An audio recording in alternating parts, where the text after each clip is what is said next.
الخطيب يصدر 4 قرارات عاجلة بشأن مشجعتي الأهلي المتوفيتين. أصدر محمود الخطيب رئيس مجلس إدارة نادي الأهلي قرارات عاجلة لمساندة أسرة الفقيدتين من مشجعي القلعة الحمراء نورهان ناصر ونرجس صلاح، وكانت عقب مباراة الأهلي والاتحاد السكندري التي أقيمت مساء أول أمس قد شهدت وقعة مؤسفة استعرضت فتاتان لحادث سير عقب خروجهما من بوابة استاد الجيش ببرج العرب أدت إلى وفاتهما.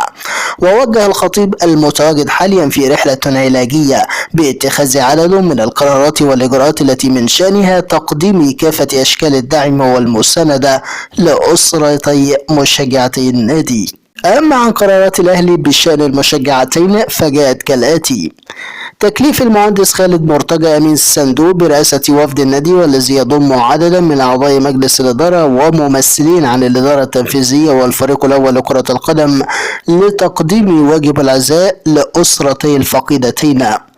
إرسال خطاب عاجل لاتحاد الكرة للسماح بالوقوف دقيقة حداد قبل انطلاق مباراتي الأهلي القادمة مع الداخلية مع ارتداء لاعبي الأهلي إشارات سوداء بالمباراة المشار إليها والمقرر إقامتها الجمعة المقبل. يقوم مجلس الإدارة في جلسته القادمة ببحث الأمر والإعلان عن قرارات أخرى يراها مناسبة لدعم ومشاركة أسرتي الفقيدتين في مصابهما الجلل. تكليف الإدارة التنفيذية بالتواجد مع أسرتي الفقيدتين والمعاونة لحين الانتهاء من كافة الإجراءات الخاصة باستخراج تصاريح الدفن وتشييع جثمانهما إلى مثواهما الأخير وتقديم واجب العزاء. اللهم ارحم الفقيدتين وألهم أهلهما الصبر والسلوان، وإنا لله وإنا إليه راجعون.